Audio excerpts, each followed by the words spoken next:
Hi, this is Scott Bradfield at the bathtub. We're here at the bathtub. I always like to say that. We're here at the bathtub, and this week we're doing a book which I have a long history with, and which I love. It's one of my favorite books, and that is with a jacket somewhere else is Vineland by Thomas Pynchon. I want to talk a little bit about it at a personal level. I was not a Pynchon fan for most of my life, for the first half of my life, or well over the first half of my life. And all of the books that were extremely significant books in terms of literary academies and and countercultural interest in books were those early Pynchon novels of V. I tried reading this on a Greyhound bus once, going across country on my first cross country adventure, and I read it up to about the last 75 pages, and I just could care less. I put it away. I was only 20, so what do I didn't know what I was doing. I read The Crying of Lot 49 numerous times as a student, as a reader, and then in grad school, you kind of had to read it. And even more so than V, a little bit more interesting than V for me at the time, and I could sort of see the interesting nature of the plot and this kind of disintegrating narrative of Oedipus and so forth. And I do want to talk about all of the Pynchon books eventually, if we live long enough here in the bathtub. But at the same time, it was always work. And there's something about the style and the prose of the early Pynchon novels which just annoyed the hell out of me. I've always found them those annoying books. Gravity's Rainbow, I've been told by so many people, and I have to say honestly, most of them are people who only read a few great books. They're not like people running around reading. They're not hanging out in the bathtub like we are. This book had a certain kind of aficionados. They were specialists in the book, and they loved it. And I'm not making fun of their actual love for the book, but for God's sakes, I tried reading it so many times. I've probably always gotten up to about there, I think. And I didn't quite, and it was just the prose. It wasn't the story, which I couldn't quite follow, but the prose drove me up the wall. So after, many of you know, probably better than me, Pynchon is an interesting character because he doesn't like to talk to the public and all this. He's got this mysterious, basically I just don't think he wants to be bothered. He's busy writing these books. And he's a very smart guy, clearly. And he disappeared for about 20 years, 15, 20 years. And there was all these rumors of people, what he was writing next. And there were all these kind of weirdness of these huge novels that he was working on. And I do remember people talking about, one was about Godzilla and one was about space pirates. And these are just my memories. And the reason that kind of trigger now is that there is a Godzilla footprint in Vineland, and there are sort of space pirates in Vineland, but it's not, as you can see, a gigantic novel. Now, I picked this book up I just because it was, this big thing. Pynchon hadn't published a book in years, and I really didn't intend to read it. This was 1989. I was going to my first job in University of Connecticut, and it was on the shelves of something like not a Target type shop. And I bought it, and I thought, well, I'm never going to read it. And I went home and I started it, and I loved it. I read it in maybe a few days. It's a little complicated, but it's not hard to follow. For those of you who love Inherent Vice, as I do, I love Pynchon's novels after this. Inherent Vice was the lovely detective novel, which is in some ways a revisit to the territory of Crying of Lot 49 of Los Angeles and California, which Pynchon writes beautifully about California. He really loves it, and he understands the kind of cruel and insane and sadistic nature of California. And Vineland is another one of the three California novels. So I just want to say I read it, I loved it. It got terrible reviews. And it does kind of reinforce one of the sad facts, I think, of literature, which is that what's treated as literature in the world is often stuff that nobody reads or is interested in reading. And as soon as they start talking about postmodernism and stuff, you almost feel like, well, they're just looking for their treats and their little clever jokes, their little clever literary crit references, and they're not really reading the books. I don't feel. Vineland has gotten repeatedly bad press over the years, at the time when it came out particularly. And I was really quite bizarrely, it was bizarre to me. And I've read Vineland like 3 or 4 times since then, love it every time. I can sort of see, after Vineland, I honestly believe, I have a theory, this is my theory, it's totally in my imagination, is that Pynchon had been writing these super intelligent books. And at some point in his young adulthood, he's in his 30s probably at this time, he's got great genius, great intelligence. He's really trying to work out some really interesting ideas. He's got a sense of humor. And somewhere in the middle of a book like Gravity's Rainbow, I think he went crazy with boredom. When you see these writers write these super clever books and they're not very good, and you just think how boring it must be to write Gravity's Rainbow. And I think somewhere along the line, he started reading some really good writers, like Elmore Leonard maybe, or I don't know, somebody who just was fun to read. And he just takes off. And he writes this incredibly funny book. It's also an incredibly sad book. And it's about the world that you feel Pynchon really has affection for, which I don't feel is true of these earlier books. And after this, he goes on to write a book which I don't want to read again. I was expecting great things after Vineland, and I thought Mason and Dixon, I may have approached it at a wrong time in my life, and we will reread this as well in the bathtub. But I felt this was almost like an old book he went back to. And then he came out with Against the Day and Inherent Vice, and the only good novel about 911, which is a novel, and a beautiful novel, is Bleeding Edge, which is an extraordinary piece of writing. And all of them were sort of prefigured by this wonderful book. I want to say a few things about it, maybe read a little passage from it. But when I say he was really interested in this world, he loved the world of Vineland. Excuse me, I have my bourbon here. He was writing, what he loved was the 60s, the kind of sense of adventure and the sense of actually taking on these big forces, these corporate forces that were destroying the world, particularly in Southern California.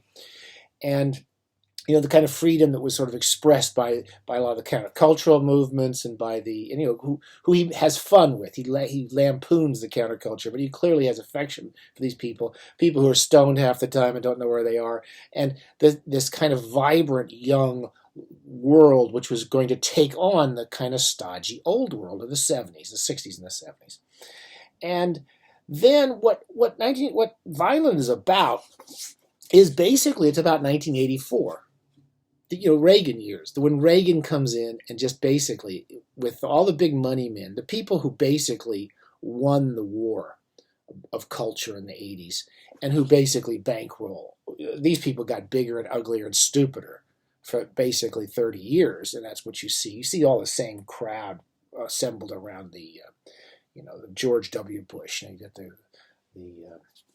and the Trump group, all the same recirculating garbage, really. And they all sort of came to prominence in '84. And the book is about how this culture, this kind of vibrant, lively, almost criminal culture of the 60s, is co-opted by the kind of Nixon, COINTELPRO, CIA-sponsored invasion and sedition of these people, of invasion of their spaces, of corrupting them, of offering them bribes, of trying to bring them into the community of informers. And almost all these 60s, 70s characters in Vineland have been taken over by these narcs, basically. Pynchon is an incredibly prescient writer. So he's one of the, again, in Bleeding Edge, first person who really kind of fictionally gets 911 and the nightmare of it without just boring us to crap out of it. And in this, he's really right at the beginning of the war of drugs and what the purpose of the war of drugs was about, which was to co-opt and to destroy this kind of this in-house American revolution. I don't want to talk too heavy about it, but that's that's obviously what's really motivating him. And that whole American nightmare of CIA people, the James Clappers of 40 years ago, these horrible old men, is exemplified by a character named Brock Vond, who's this kind of super good looking or cute. He's cute, I guess the girls say. He's cute CIA agent who's basically getting these girls to help inform and to turn on their revolutionary friends. The book is lovely from the beginning. It starts with a character named Zoid Wheeler, and Zoid is a guy who's again from the old days, was a stoner, and he has got a deal now where he's totally co-opted in 1984. He wants to get on relief and government aid, and so every year he has to jump through a window, and that's basically, or defenestrate himself. And he jumps. He's prepared to jump through a window, and so he can put himself on the books as mentally ill. And as we get into this 1984 scene, the book does, like many Pynchon books, it sort of goes into a series of kind of elisions back in time. We start to shift around backwards to learn the story of Zoid and Zoid's love. And there's, in all these late books, there's a lot of love in Pynchon. I think he writes about families and parents and children with incredible beauty. They're beautiful and incredibly funny passages. And it's about Zoid and his daughter, Prairie. I always get these names wrong. And Prairie, and Zoid's love was Frenessy Gates, who was an old countercultural filmmaker who wanted to go out and film the world and show people what was going on. And she gets taken in by Brock Vond and becomes his lover, and starts to the film about the revolution. These kind of revolutionary footage becomes co-opted by the government. And again, Pynchon never wears his politics heavily. It's all very, very funny and comic and beautiful. There's not an ugly sentence in this book. Every sentence is beautiful and surprising and inventive, much like these later books, much like all those later books, with possible exception of Mason and Dixon. I'd like to read a little bit from it. There's so much to read. I wanted to just talk about, so I want to do 2 or 3 discussions of this book. But as we go back, we start to go back to meet Prairie, and Prairie goes off to find her mother, and she meets a girl named D.L. Chastain, who was a female lover of her mother, and D.L. is like a ninja. She's some weird ninja who practices all these like crazy moves. One of them is a touch, where if you touch somebody in a certain way, they die 2 years later. And it's just, one idea after another in Pynchon that's funny. And I just wanted to read maybe 1 or 2 passages out loud. I've got to find my notes as usual. These are really badly directed and produced programs in the bathroom. And let me just look at 24. This is Zoid Wheeler, and he's recalling his time when he was living in L.A. and the narcs are coming in, and they're all trying to get him to tell on his friends for money. And he's always trying to avoid them. And Zoid has spent his life, he's like the only character who has not been co-opted by the government. He's sort of managed to get away from them, even though he has to kind of get his government money somehow by pretending he's insane. And there's a lovely little passage here of Los Angeles. And I thought I would just read a page or two when Zoid's recalling that time. It's page 24. That fatal 5 spot was not the last purchase of information disbursement in the neighborhood, the $5 they want to give him. In those years, there were so many federal narcs in the area that if you were busted in the South Bay, you actually stood less chance of its being the local man than some Fed. So the federal people are moving into all the local areas. All the beach towns plus Torrance, Hawthorne, and Greater Walteria were in on some grandiose pilot project bankrolled with inexhaustible taxpayer millions, appropriate chunks of which were finding their way to anti-drug entities up and down every level of governance. Zoid, to be sure, made a point of never pocketing any of Hector's PI money personally, though he was content to go on eating the groceries, burning the gas, and smoking the pot others obtained with it. So everyone's being bought off in his groups. Now and then he would get fooled on some minor dope purchase. Sweet basil in a heat-sealed bag. A small vial of Bisquick. Yep, he'd murmur, still making stupid mistakes. And how about yourself? and he'd feel really tempted, sometimes for days, to turn the dealer into Hector. But there are always good reasons not to. It would happen that one was a cool person who needed the money, another a distant cousin from the Middle West, or a homicidal maniac who would take revenge, so forth. Each time Zoid failed to inform on these people, Hector, the narc who's trying to bring him in, grew furious. You think you're protecting them? They just gonna fuck you over again. The edge in his voice was frustration. Everything about this Gordita assignment was just really fucking frustrating. All these identical-looking beach pads beginning to blend together, resulting in more than enough mistaken addresses, early morning raids upon the innocent, failures to apprehend fugitive who might have only fled across an alley or down a flight of public steps.